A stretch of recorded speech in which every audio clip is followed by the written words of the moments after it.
Bonjour à vous qui, à travers le monde, écoutez nos échanges du samedi. Mais bonjour à vous aussi, si proches, qui venez me voir. Et puis si pertinent dans le choix des sujets, je vous salue tous.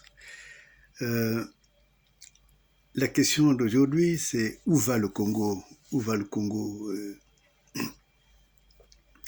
Et je crois que c'est une question qui est pertinente. Elle est pertinente dans la mesure où, euh, je dirais, il y a un phénomène assez étonnant, surtout dans ce siècle, euh, d'un pays qui volontairement accepte de se faire, je dirais,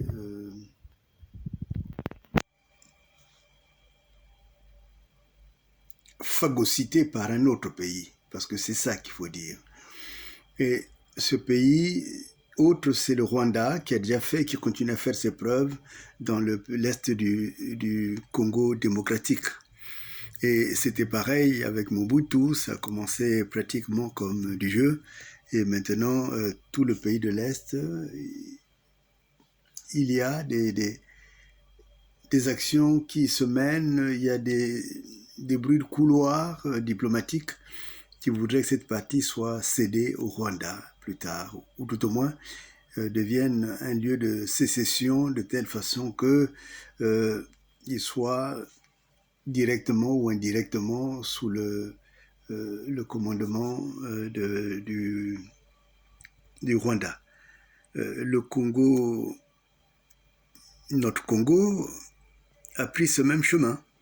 Vous savez que les Rwandais, il y a longtemps qu'ils sont au Congo, et particulièrement dans la zone de Kintele, pardon, et où ils travaillent beaucoup, ils travaillent dans le charbon, dans beaucoup d'autres choses, mais c'était une implantation progressive.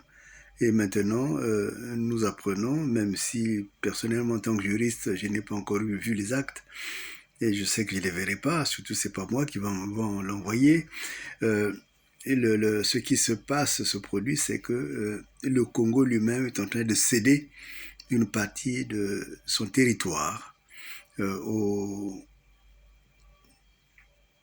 un autre pays indépendant. Et ce pays, c'est le Rwanda.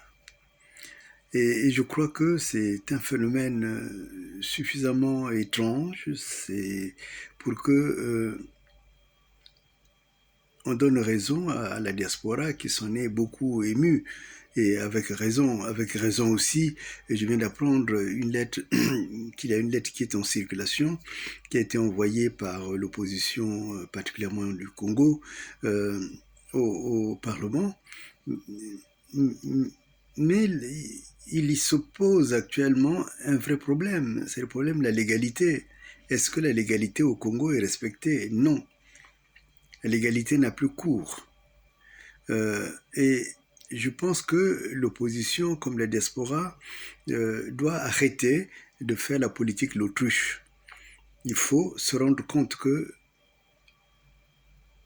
nous sommes non pas dirigés, présidés, mais nous sommes véritablement sous emprise de mercenaires et qui cèdent le Congo, je dirais, partie par partie.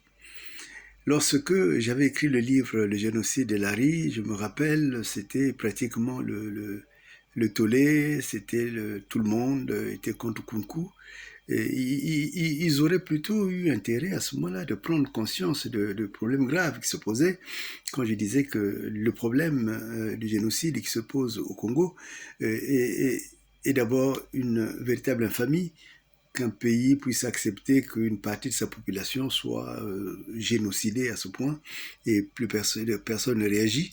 Mais à l'époque, on croyait que ce n'était qu'une affaire des Larry. Et maintenant, quand on voit bien, en fait, c'est la matérialisation de ce projet de fameux Moubara, c'est détruire euh, Mou, Mou, Mou, Mouebara, pardon.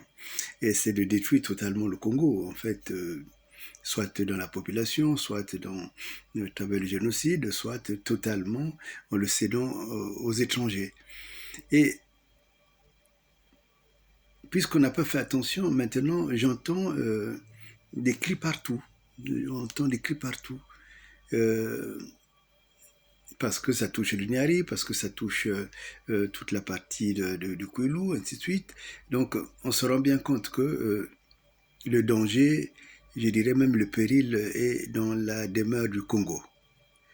Alors, la question, est-ce qu'en écrivant un parlement, que dans du parlement, est-ce que ça a des effets? Je dirais non, puisqu'on a déjà eu la preuve que ça ne bouge rien et il ne bouge même pas, puisque chacun est attaché à ses intérêts.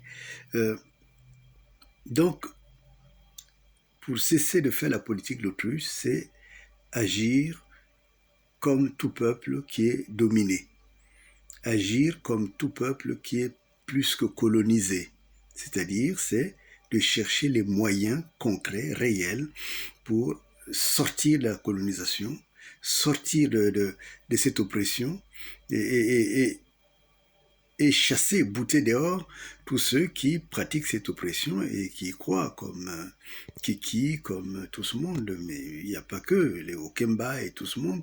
Donc il faudrait que l'opposition s'organise comme quand on est dans une sorte de guerre anticoloniale. Voilà, cela est une chose importante. Et par rapport aussi à l'état dans lequel est rendu le Congo, il faudrait que les vrais Congolais, j'entends ceux qui sont vraiment conscients du danger dans lequel est plongé le pays, qu'ils puissent reprendre à leur compte et puisqu'on puisse le restructurer, ce que j'appelle notre nation, parce qu'il n'y a que cela comme réponse. En face, ce n'est pas leur nation. Ils n'agissent pas comme si ils étaient dans leur nation. Nous avons peur.